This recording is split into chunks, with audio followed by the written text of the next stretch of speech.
Hi, I'm Patrick. And I'm Liv. And this is the Mach-E vlog. We are here at CES, specifically at the Google booth, because there were some announcements that relate to the Mach-E. Woo, so let's check it out.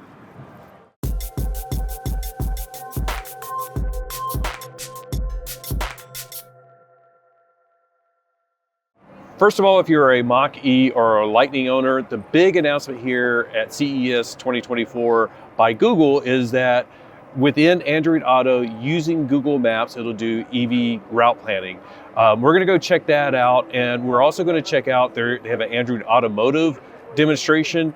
If you are a potential Ford owner in the future, Ford will be using Android Automotive down the road, but it's not in the Mach-E, it's not in the Lightning right now, that's Android Auto. I know the names are a little bit confusing, and I'm going to explain that quickly before we jump into the video, but Android Auto is where you pair your phone with the car, and then it uses the projection system so that you can have like your apps that are on your phone that are compatible in the car. So that's Google Maps, it's WebEx even, some games, Waze. So that's Android Auto. Android Automotive is like an operating system, complete operating system. It's installed in the car. When you get in the car, you're signed into your Google account, and then you have access to a lot of the same apps, but you can actually install apps in the car, in the OS. Do want to note that does not preclude you from having Apple CarPlay. It's up to the manufacturer if they want to allow that or not. But you can still have the same type of features with Apple CarPlay in Android Automotive cars. But today we're going to focus on, again, Android Auto and the Mach-E and the Lightning and the new feature with EV route planning. Well, how are y'all doing today? Excellent. We're getting ready to hop in a Mach-E and head home after all of this. Sounds good. Well, my name is Vesper Mata, and I will be your driver today as we navigate through the latest and greatest in Android Auto in the beautiful Ford Mustang Mach-E GT. Now, before we begin our journey, one thing to note, please keep your arms, hands, feet, and legs inside the vehicle at all times. Failure to do so, and I will turn this car right back around, and I will drop you right back off to where we started. All right? Oh, wait, I forgot. I got to go to the bathroom. We're already moving. It's too late. Well, so let's begin our journey. Now, over 200 million vehicles in the world today use Android Auto, and more vehicles, including this Ford, are capable of wireless connectivity and fast pair. So what you're seeing here is actually a projected experience from our device, but we're doing this wirelessly to the vehicle's infotainment display. Now, Google Maps is front and center, and this is great when we start our journey as well too, right? But what's great too is it's also optimized to work with a variety of different display sizes. So whether you have a landscape display or this beautiful 15.5-inch portrait display, you're gonna see the same important information. As we mentioned, when you are driving, safety is important. And to get somewhere safely, you need to know where you are and where you're going, correct? Because this is a touchscreen, you can, of course, interact with it. You can scroll around, rotate, zoom in and out if you need to. If you want to navigate backwards for some reason, you can rotate it backwards. And if you can't remember where your icon's actually at, just hit recenter, and it'll be right back to where you started. The great thing too is it has 3D renderings of buildings, which is an amazing feature. Now, because this is an EV or an electric vehicle, range anxiety, finding compatible chargers, those are all very real concerns nowadays, right? Thankfully, the Ford is actually going to be the first vehicle to get the EV routing functions available in Android Auto. And with Google Maps' deep integration into the vehicle's system sensors, we actually get vital information that include information such as state of charge. So we're currently at 100% in the vehicle, but once we arrive at the Hoover Dam, we'll be at 83% as you see here. Nice. Right? The great thing too is the EV routing functions will give us the option to pull up EV chargers compatible with my vehicle. So you see those along my route. I can also filter the fast chargers within the vicinity if I want to. But the even better part is because of that deep integration into the sensors, when the vehicle senses that I'm going to need a charge, it'll actually pre-select the compatible charger for me. So it doesn't want me trying to overestimate saying like, oh, I could totally make it here, and then I don't make it, right? So it'll help me actually and pre-select those charging stations for me. Since we actually don't need to charge today, we're going to go ahead and begin our journey. Oh, I'm so sorry. I actually forgot. I got to take a conference call. Because as we know that happens, right? Yes. Sometimes you're on the road and you're like, I couldn't reschedule. I have to take this call. Thankfully, more and more productivity apps and conferencing apps are available now with Android Auto, and that includes WebEx by Cisco. So simply open up your communication app here, and it'll bring you straight to your scheduled meetings, right? The great thing is from this display, it's just one tap to actually join your call. All right, so we're in our call now, but one thing that's very important to note is because safety is extremely important.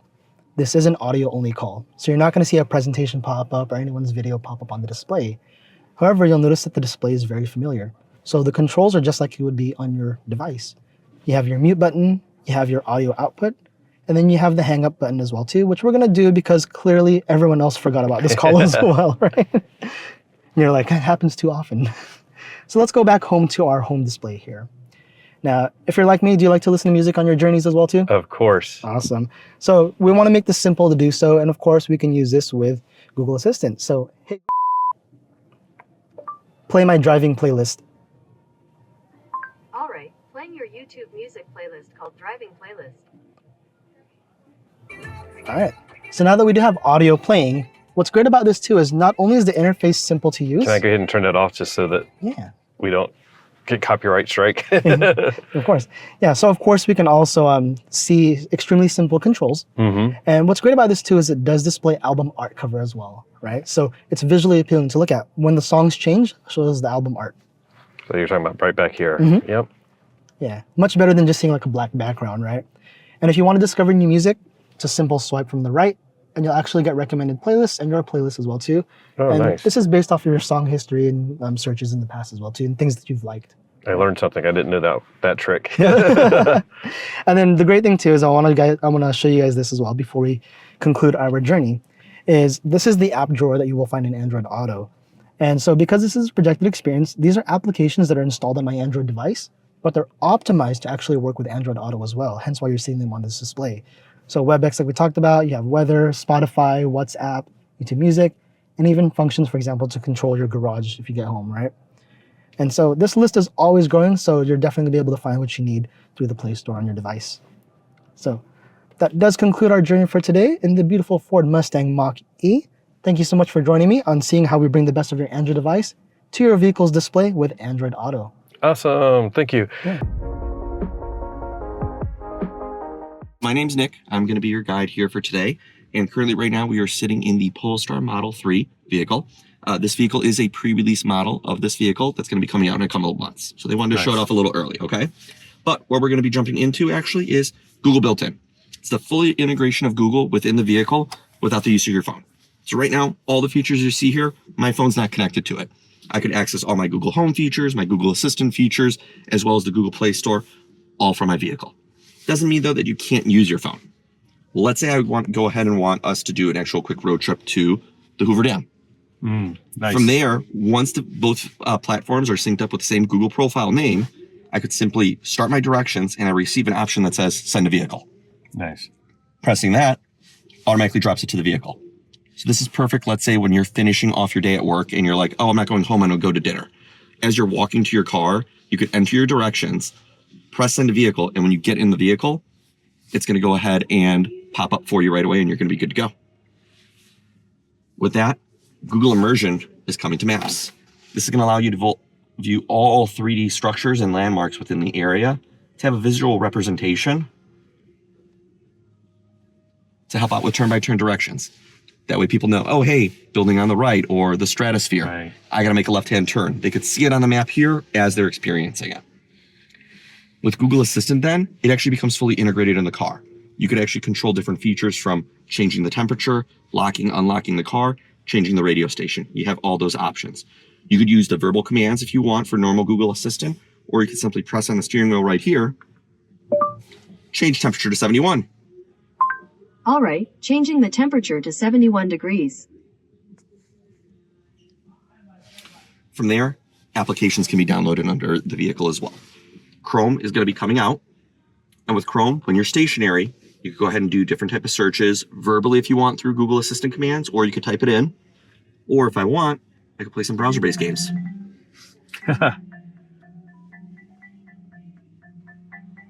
Continue with entertainment. While you're charging the vehicle at an EV charge station, or let's go ahead and say that you're picking up some food for curbside to go. You could watch some YouTube. You could watch some Amazon Prime. If you want to get your anime kick, Crunchyroll recently got added as well. You could play some games, and if the kids are in the car, you could have them be entertained with some PBS Kids.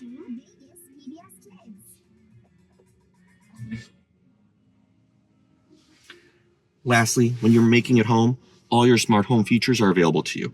From opening your smart garage, turning on your lights, changing the temperature, you could do all from your car. For me, I'm from the Chicagoland area, it's super dark right now, and I hate getting into my house when it's dark. So I simply arrive at home and go, hey, turn on my lights. There it Okay, goes. turning And it the goes light ahead and on. activates for me. Very slick. Yep. With Got that, it. we've Turning arrived. 15 lights on. I just Sorry. turned on all your Looks lights like at 10 home. lights aren't available right now. Oh my gosh. I've got a voice that picks up for everybody, so going there. So sorry about that. Should have given you the little advancement on that.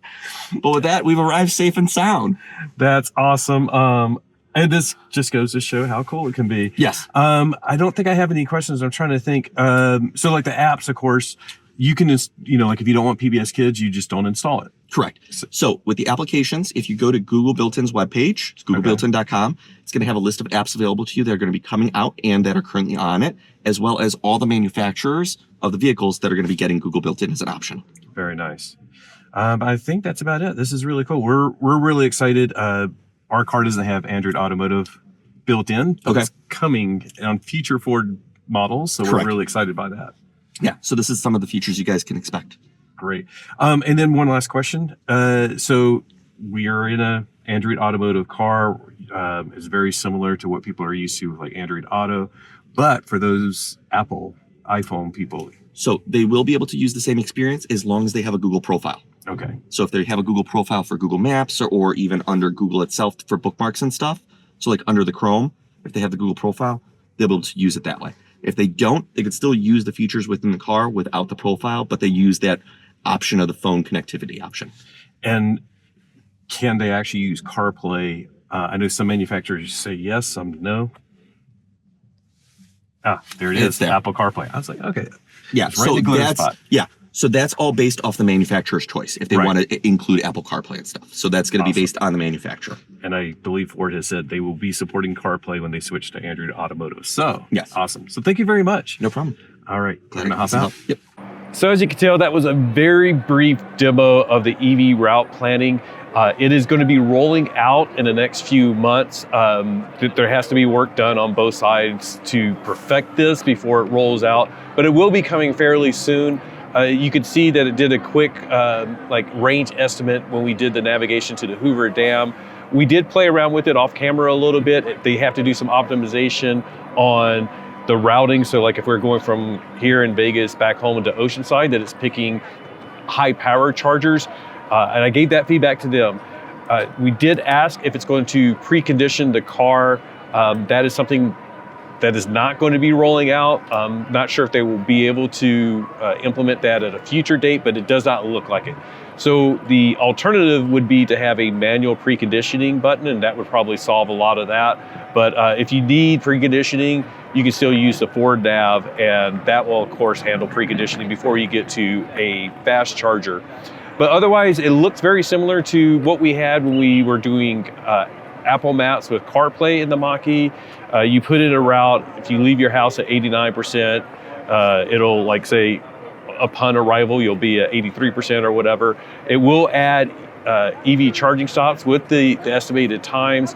You can click on it, give yourself like some more details about the charging stop, which is how I found out it routed us to a 50 kilowatt charger on the way home. But they know about that. They know they need to make those optimizations. And although this is just with the Mach-E and Lightning right now, it is on their roadmap to roll it out to other vehicles. Just like CarPlay and Apple Maps has the EV routing with the Mach-E and the Lightning, I think Porsche has now added it. It can come to other vehicles. As you saw the demo of Android Automotive, some very slick stuff in there. Again, that's not in any Ford products right now, but it's coming very soon. Ford is going to be transitioning to Android Automotive. So I'm very excited by that. It looks really nice in the Polestar 2, but you have to note that the interface can still be modified, and it will be modified by Ford or whatever other manufacturer uses Android Automotive. So it won't look exactly like that. Of course, the apps themselves will be the same. I do want to note one little thing that I forgot. We got a little bit of footage in the Mach-E during the demo, and the icons have changed slightly, so it isn't running like the current version of Sync that we have in our car. It's obviously some later version. I like the new icons a lot. I didn't get a chance to play around and see what other changes there have been, but overall, I'm really excited that the EV route planning is coming to Google Maps via Android Auto. Let me know if you have any questions. We can try to forward those to the appropriate people at Ford or Google and see if we can get those answered. And of course, we'll do a follow-up video as soon as we actually get this in our Mach-E. We'll go through all the details and all the little quirks and features, but this is just a little short preview. Thank you to our Patreon members for supporting us for months and months and months at the Whisper, Engaged, and Unbridled. That's $2 for $6. If you guys want to join and help fund us so that we can go to more events like this. It gets very expensive getting to hotels and all of that other stuff, but you guys know that. Thank you to the Patreon members. You made it possible. And as Liv would say, just remember, wait, no, she's gonna, hold on. We're gonna do this. Give me this. I think I am mic'd. You're mic'd, so. Just remember, whether you have Android Automotive or not, enjoy the ride. Or Android Auto. Or Android Auto. Or CarPlay. Apple CarPlay. Or something else. Or a pony. Enjoy the ride. Stay right there. Huh? Oh. What? Whoops, I messed up.